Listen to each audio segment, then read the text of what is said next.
माधव मुंडे यांची 21 महिन्यापूर्वी ती निर्गुण हत्या केली होती. आजही आरोपी मोकाट असेल, आरोपी निष्पन्न झाले नाहीत. अनेक वेळा पाहिले तरी या कुटुंबियांनी SP असतील अनेक अधिकाऱ्यांची भेट देखील घेतली. मात्र आजही आरोपी पहिले 2-3 दिवसात पाहिले तरी जरांगे पाटीलने बी या कुटुंबाशी भेट घेतली होती. काल रोहितदादा पवार आले होते आणि त्यानंतर पाहिले दादा यांनी आज मुख्यमंत्री यांच्याशी भेटीसाठी जाणार आहेत. त्यांनी मुख्यमंत्र्यांनी टाईम दिलेला आहे. आज माझ्यासोबत त्यांच्या पत्नी ज्ञानेश्वरी मुंडे येतात. ताई काय सांगाल, आज आपण मुख्यमंत्र्यांशी भेट घ्या जाणार आहेत, काय कधी फोन आला आणि कधी काय झालं?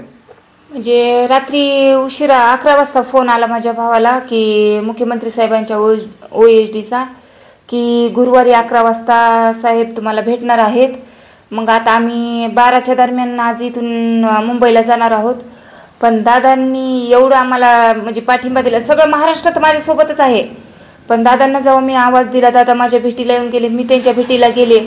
नंतर दादांनी एवढं गरीब कुटुंबावर अन्याय झाला म्हणून ह्याच्यामध्ये उतरले दादा मॅटरमध्ये. दादांनी डायरेक्ट OSDला बोलून मुख्यमंत्री साहेबांची आम्हाला टाईम मिळवून दिला आहे. यापूर्वी आपण जरांगे पाटील असतील, लक्ष्मण हाके असतील, त्यांना आवाज दिला होता आणि त्याच्या तुमच्या आवाजात त्यांनी धावून आपल्या कुटुंबाशी भेट घेतली होती. त्यानंतर हा संपूर्ण या विषयाला थोडं मार्गी लागला असं वाटतं? हां, आता मार्गी लागले वाटते. आता जेव्हा मुख्यमंत्री साहेबांना भेटल ते जेव्हा सांगतील मला, त्यांचे जे मला उत्तर येईल त्याच्यावर मी समाधानकारक आहे का हे सांगेल.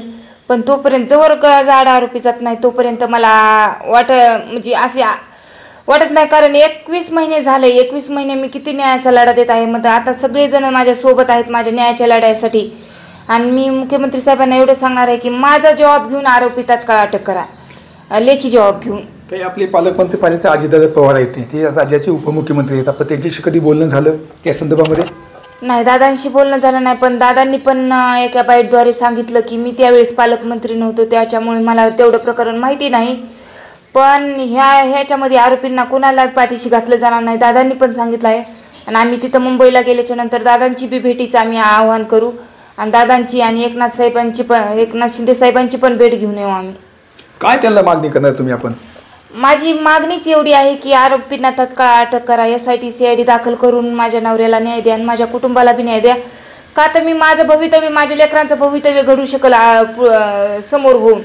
का तर त्यांच्या मनातला विचार ते जाईल की जे त्यांच्या मनात विचारचक्र चलत आहे की आपल्याला मोठं होऊन काहीतरी SP सरांसारखं बनवून आपल्याला हे व्हायचं आहे. पण त्या गुंड्याशाहीत मला माझे लेकरं न्यायचे नाहीत, माझे लेकरं माझ्या चांगल्या वळणावर लावायचे आहेत. म्हणून मला त्यांच्या मनातला तो विचार काढायचा आहे. आणि मुख्यमंत्री साहेबांना एवढं सांगायचं की माझे लेकरं मला चांगल्या पद्धतीने जगवायचे आहेत. काल आपण एक मागणी केली की जे SIT स्थापन केली त्यामध्ये 2 अधिकारी तुमच्या मर्जीचे घ्यावे. हां, ते तर आहेच ना. पंकज कुमार साहेब आणि साबळे साहेब. साबळे सरांना पुरेपूर आरोपी माहिती आहेत. त्यावेळेस कमलेश मीना साहेबांनी त्यांना उचलू दिलेले नाहीत आरोपी, त्यांना पुरेपूर आरोपी माहिती आहेत. मग त्यासाठी आम्हाला साबळे सरांवर खूप विश्वास आहे, पंकज साहेबांवर आणि साबळे सरांवर. आणि तसं तर SP सर बी आहेतच, त्यांना साथ देणार. SP सरांवर बी आता माझा प्रशासनावर थोडा विश्वास आला आहे. इतक्या दिवस माझा प्रशासनावर विश्वास नव्हता, पण आता हे प्रशासन मला न्याय मिळवून देईन असं मला वाटत आहे. तर हे होते ज्ञानेश्वरी की आता ह्यांना थोड्या प्रशासन थोड्या विश्वासाचं वाटते. आणि आज ते थोड्या वेळेस 11 वाजता ते 12 वाजता हे मुंबईच्या दिशेने रवाना येतं.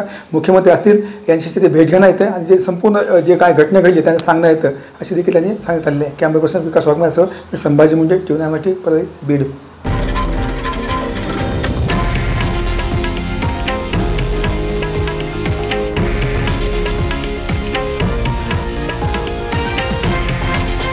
हे आहे देशातील नंबर 1 न्यूज नेटवर्क आणि आपण पाहत आहात TV9 मराठी, एकमेव.